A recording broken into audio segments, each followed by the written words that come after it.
Welcome to the Deep Dive. Good to be here again. Today we're tackling a connection that honestly sounds pretty out there at first glance. It really does. We're looking at sources that draw a line between co-euro emissions per person and how common diabetes is globally. Right, stop there. Because for most people listening, that link just sounds, well, a bit wild.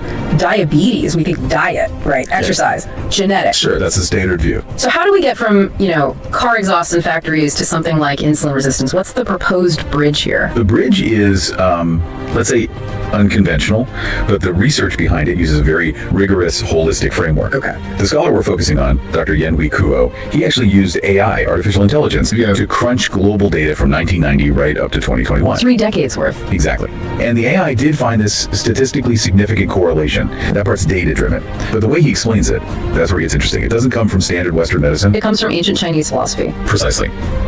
Dr. Ku has this really unique background, finance, data science, global supply chains, very quantitative.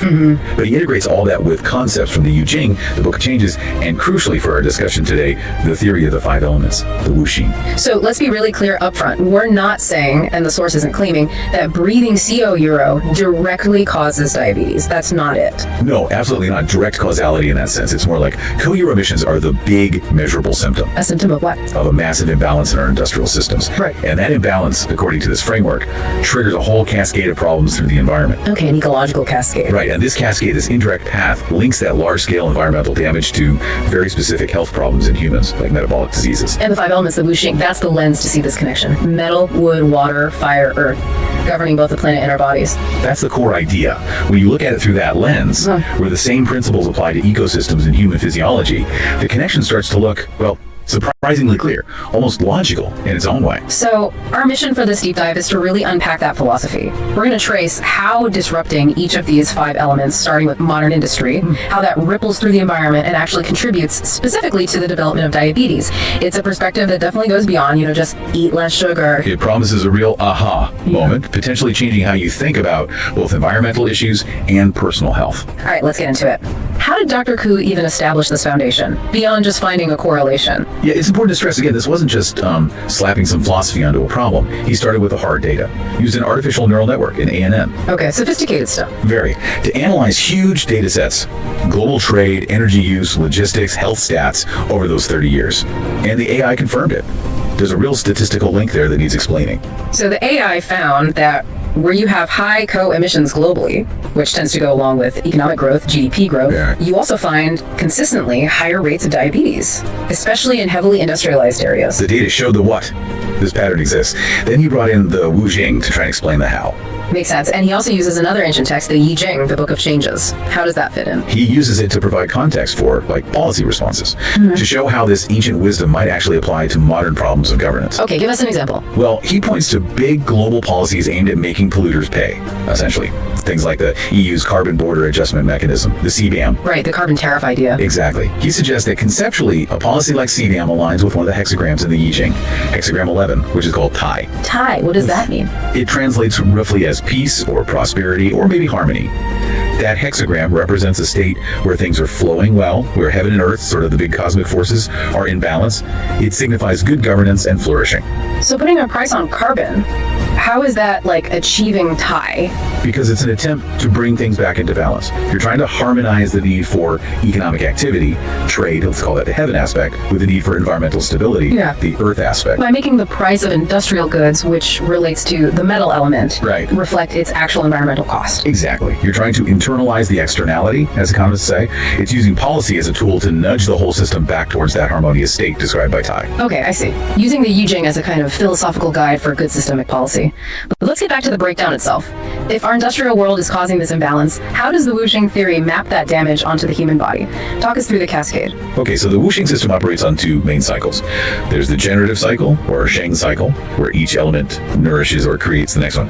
Think water grows wood, wood fuels fire, and so on. And then there's the controlling cycle, or Qi cycle, where each element keeps another one in check, prevents it from getting out of control. Like water puts out fire, fire melts metal. Got it. Nourishing and controlling. Right, and pathology, disease, arises when these cycles get disrupted. If you have way too much of one element because of, say, pollution, or if another element gets severely depleted, the whole system goes haywire. A pathological cascade starts. So where does this specific cascade begin, according to the sources, given our starting point is TO Euro and industrial pollution? It starts right there at the source. Massive uncontrolled industrial activity. All the Kyo Euros, the emissions, the industrial waste.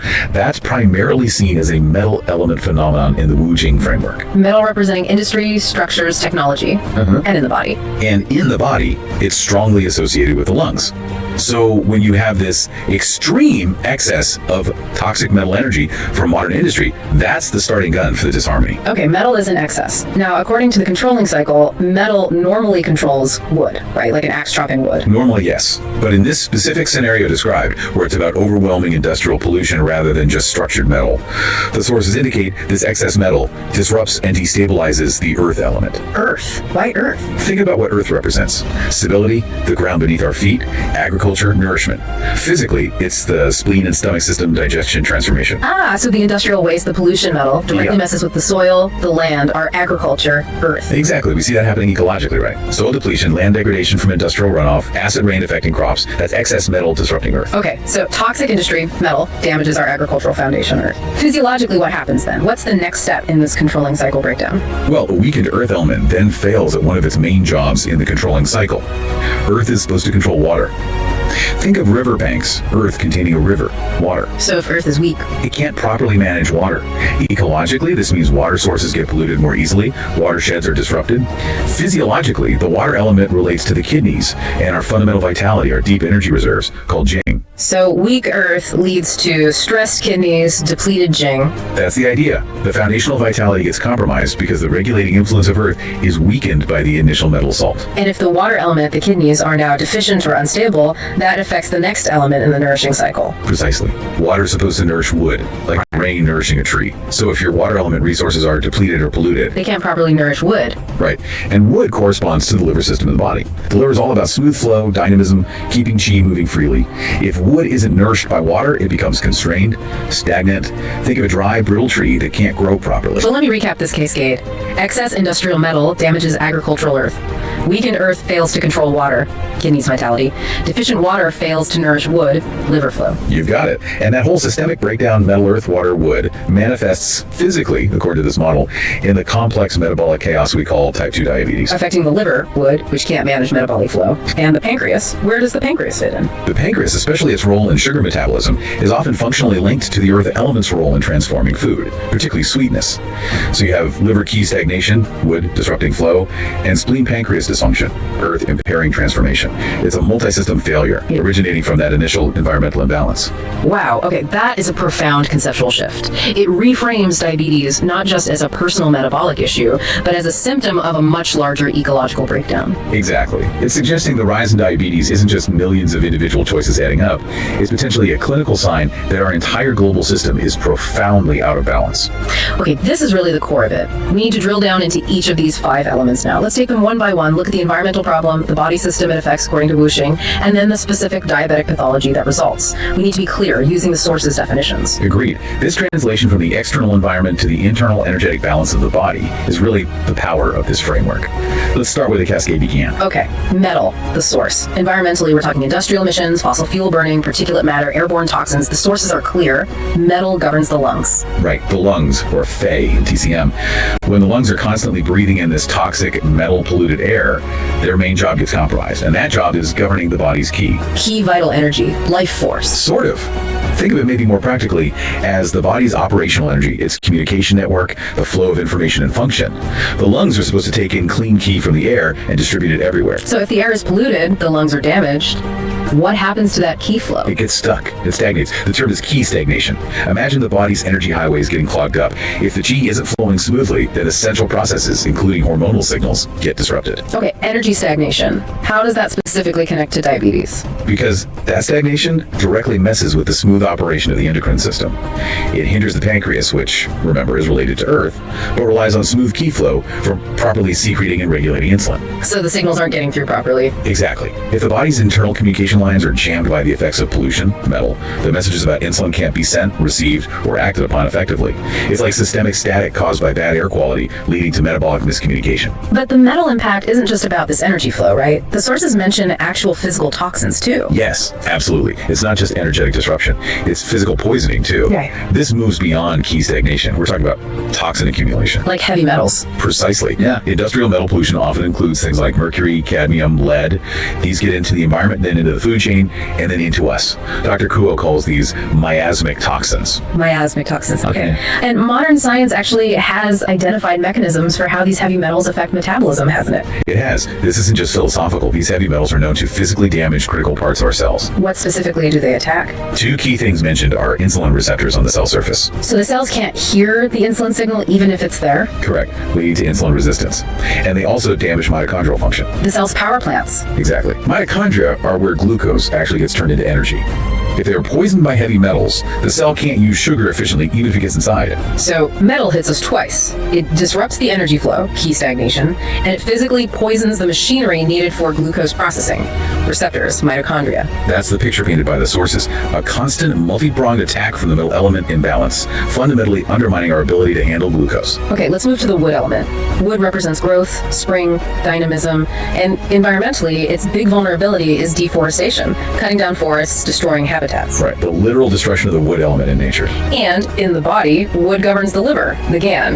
How does chopping down trees translate into a problem for my liver? The key function of the liver in TCM is called shuxie. It's often translated as ensuring the free flow or smooth coursing of qi throughout the entire body. The liver is like the master regulator, making sure everything, metabolism, emotions, hormones, runs without getting stuck or constrained. Okay, the great smoother. You could say that. So when the external wood element, forests, is drastically reduced or destroyed, this framework suggests it induces a similar state internally, a state of constrained liver qi or liver qi stagnation. Stagnation again, but specifically liver key stagnation. We linked key stagnation to metal before. How is liver key stagnation different in relation to diabetes? While all key stagnation is bad, liver key stagnation is particularly linked to failures in regulation and control. When the liver's smoothing function is constricted, it directly disrupts the complex enzymatic and hormonal pathways involved in sugar metabolism. And clinically, what does that look like? The clinical manifestation is often insulin resistance. Think about chronic stress, which also constrains liver key, leading to metabolic problems. Here, the environmental stress of deforestation is proposed to create a similar internal constriction. The liver, being stuck, fails to manage glucose smoothly, making cells less responsive to insulin. It's like the body is tensing up metabolically in response to the planet losing its green lungs and structure. And there's another angle here too, loss of resources. Yes, the biodiversity aspect. A weakened global wood element isn't just about lost trees. It's about ecological imbalance, reduced biodiversity. And that means? It means we lose access to the vast array of natural medicinal compounds found in plants and other organisms. Think about traditional herbal medicine. Many cultures have used specific plants, components of the wood element, to support liver function, clear toxins, and importantly, help regulate blood sugar. So we're destroying nature's pharmacy. Exactly. At the very time our metabolic systems are under immense stress from other environmental factors, we're simultaneously eliminating many of the natural tools that could potentially help regulate them. It's removing buffers, removing potential solutions found within the wood element itself. All right, next up is water. The source of life, flow, reserves. In the body, governed by the kidneys, the Shen. Environmentally, what's the threat here? The big threats are water source pollution and industrial runoff. Agricultural chemicals, plastics, pharmaceuticals, often made worse by co-rose emissions, contributing to acid rain and altered water cycles due to climate change. Plus ocean acidification from co-Eura's absorption. So contamination and disruption of the whole water cycle, how does that impact the kidneys in this framework? The kidneys are considered the root of life in TCM. They store something called Jing. Jing, we mentioned that. What is it exactly? It's a bit complex, but think of it as your deep foundational essence. Some of it is inherited, like your constitutional strength, and some is acquired. It's your ultimate reserve battery, determining your basic vitality, resilience, and longevity. It's finite. Okay, your deep energy reserves. Right, so when the external water element is chronically polluted and depleted through contamination, drought, disrupted cycles, it puts immense strain on these internal Jing reserves.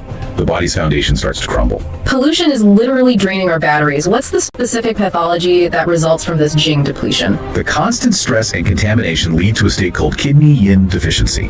Yin represents the cooling, moistening, substantial, anchoring aspects of the body. Think fluids, substance, calmness. So kidney yin deficiency means not enough cooling, moistening essence. Exactly. And when yin is deficient, it can't balance yang yang, the active, warming, energetic aspect. So you get a relative excess of yang, which manifests as a kind of pathological internal heat. It's often described as empty heat or a smoldering fire because it's heat arising from deficiency, not true excess. And this internal heat, the smoldering fire, what does it do? It creates instability throughout the system. It's said to disrupt pancreatic function, make blood sugar harder to control, and is directly linked in TCM theory to an increased risk of diabetes, particularly the type associated with thirst and dryness, which are yin deficiency signs. Is there a modern scientific parallel? You could argue there is. We know many water pollutants act as endocrine disruptors, messing with hormonal balance. Heavy metals in water bypass some liver filtration and can directly stress the kidneys.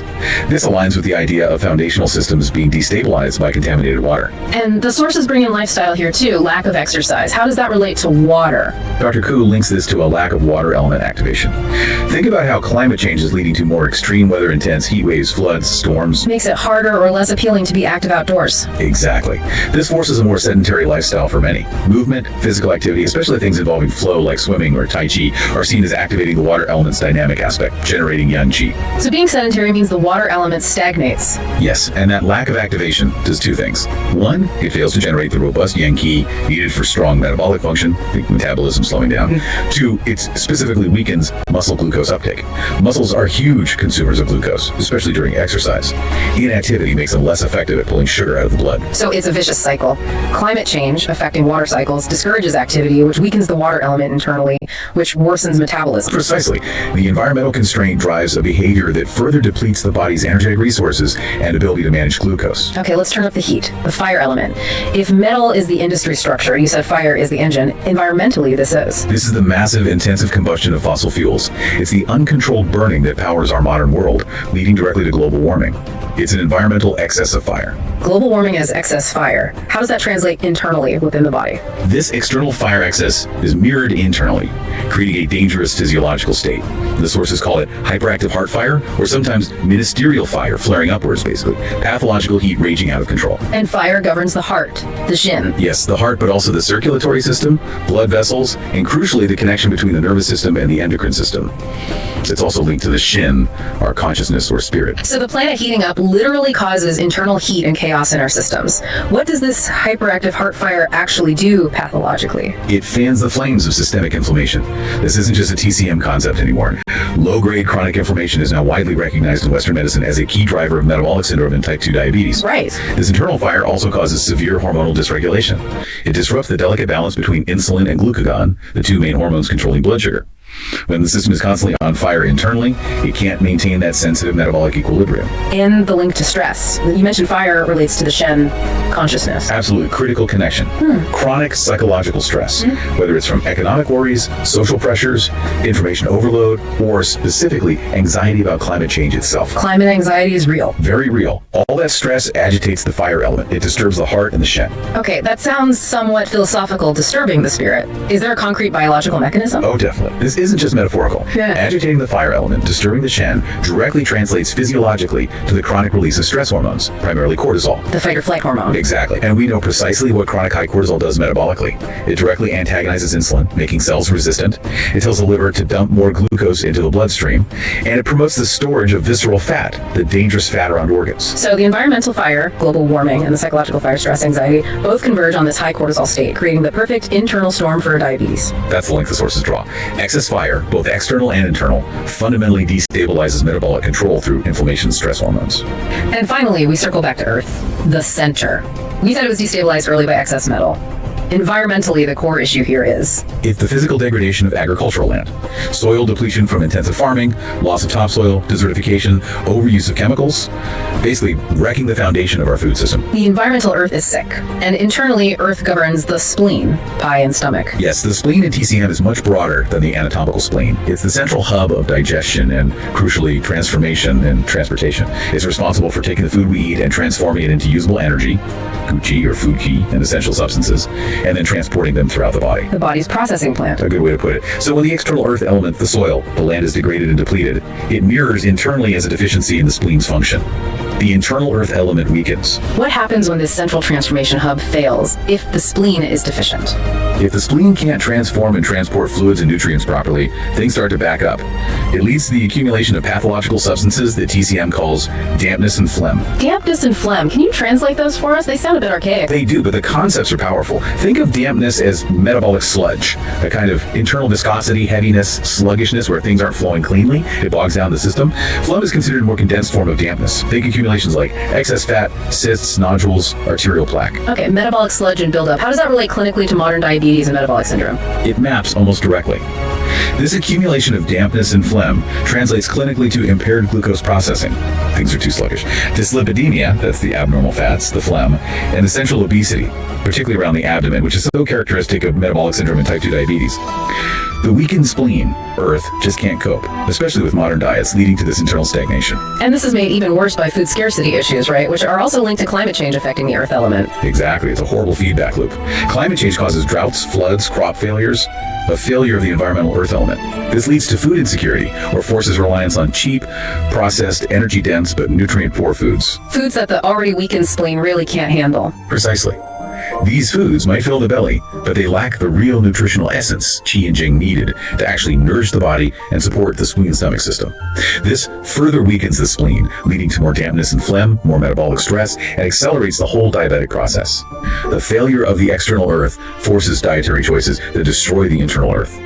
So as we've gone through these elements, you could really start to see how Dr. Kula's framework suggests these aren't just separate issues. They're interconnected, dynamic. They feed off each other, creating these really dangerous feedback loops between what's happening in the environment and our own behaviors and physiology. Let's revisit that fire element loop. Global warming, the external fire, makes us physically hot. Right. And what's the natural inclination when you're hot? You want something cool. Cool drinks, maybe ice cream, lighter foods. Exactly. But in our modern food environment, what does cool often mean? Sugary sodas, iced coffees loaded with syrup, processed frozen desserts, refined carbohydrates that are considered cooling energetically, but are metabolically disastrous. So the heat drives us to consume things that directly hammer the earth element, the spleen, which is already struggling. Precisely. These sweet, cold, processed foods and drinks are notorious in TCM for creating dampness and overwhelming the spleen's transformative function. So the external fire forces a behavior that weakens Earth and generates damp heat, a classic internal environment for developing diabetes. It's a climate-driven dietary trap. And the metal element loop air pollution? We talked about key stagnation and heavy metals. And remember, it's not just the lungs. Those airborne pollutants, particulates, heavy metals, persistent organic pollutants, they don't stay in the lungs. They get absorbed into the bloodstream And circulate everywhere. causing widespread oxidative stress. Think of it as molecular damage, like the body rusting from the inside out. And oxidative stress is linked to diabetes? Strongly.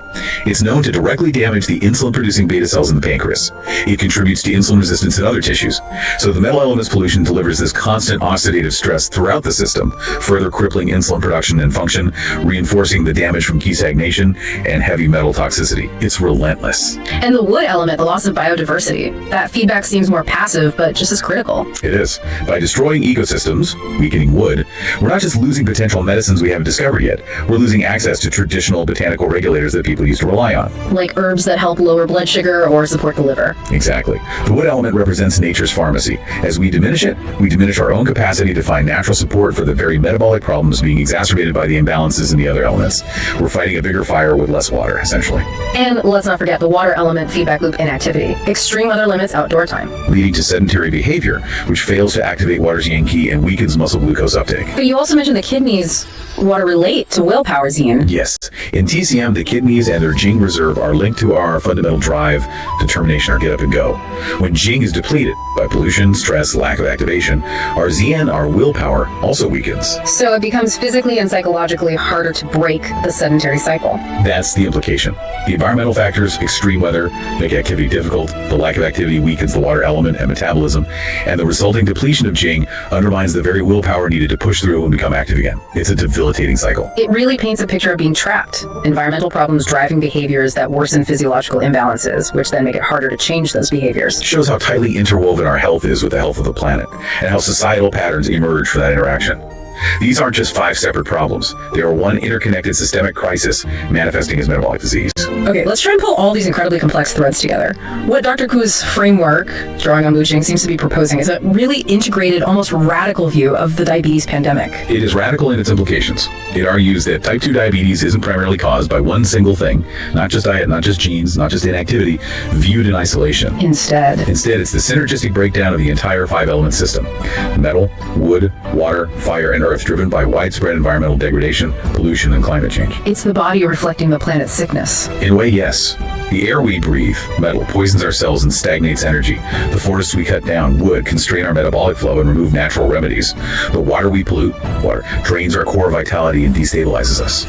The heat we generate, fire, inflames our systems and stresses us out. And the soil we degrade, earth, cripples our ability to process nourishment and leads to internal sludge. And diabetes emerges as this sort of clinical endpoint, the signature of that whole systemic ecological failure. That's the hypothesis presented. It's the body's metabolic regulation system collapsing under the weight of multiple simultaneous environmental assaults across all elemental domains. So if this framework holds true, the solutions can't just be individual either. It can't just be telling people to eat better or exercise more if the environment itself is pathogenic. Exactly. While individual choices absolutely matter, this perspective demands we look upstream. It implies that truly effective solutions must involve systemic environmental policy. Which brings us back to things like the Carbon Border Adjustment Mechanism, the CBAM. Right. Dr. Kuo positions that as a metal element tool. It's using policy and economic leverage to manage and control industrial output and pollution, metal, at a global level, trying to force rebalancing. But you mentioned earlier it's not just about the tool, but the intention behind it. Guided by Hexagram 11, Tai seeking harmony. That's the crucial philosophical overlay. The policy needs to aim higher than just adjusting costs. It needs to be part of a conscious effort to restore elemental harmony across the board. Meaning what, practically? Meaning policies aimed at genuinely cleaning up industry, purifying metal, actively restoring forests and biodiversity, rebuilding wood, protecting and cleaning water sources, safeguarding water, mitigating climate change, calming fire, and promoting regenerative agriculture, healing Earth. Because according to this model, human metabolic health depends directly on the health of those global ecological systems. The link is presented as inextricable. You can't truly fix the widespread metabolic crisis without fixing the underlying environmental disharmony. Which leaves us, and you the listener, with a pretty challenging final thought to mull over. It really does. If this deep dive, based on Dr. Kuo's integration of data and philosophy, holds weight, then think about what it means for your own health strategy. If the key to preventing or managing diabetes isn't just found in your kitchen cupboards or your gym routine, but is fundamentally tied to the balance of global systems. If optimal blood sugar regulation depends, in part, on reducing atmospheric pollution, the excess metal, and restoring planetary biodiversity, the structural wood. What does that imply for how you live, what you consume, maybe even how you vote or advocate for policy? The provocative takeaway is this. Perhaps the most profound form of self-care, the deepest strategy for metabolic wellness, isn't just personal, it's ecological. It requires integrated governance and a collective commitment to healing the planet. Because ultimately we may find we can only truly heal ourselves by healing the world.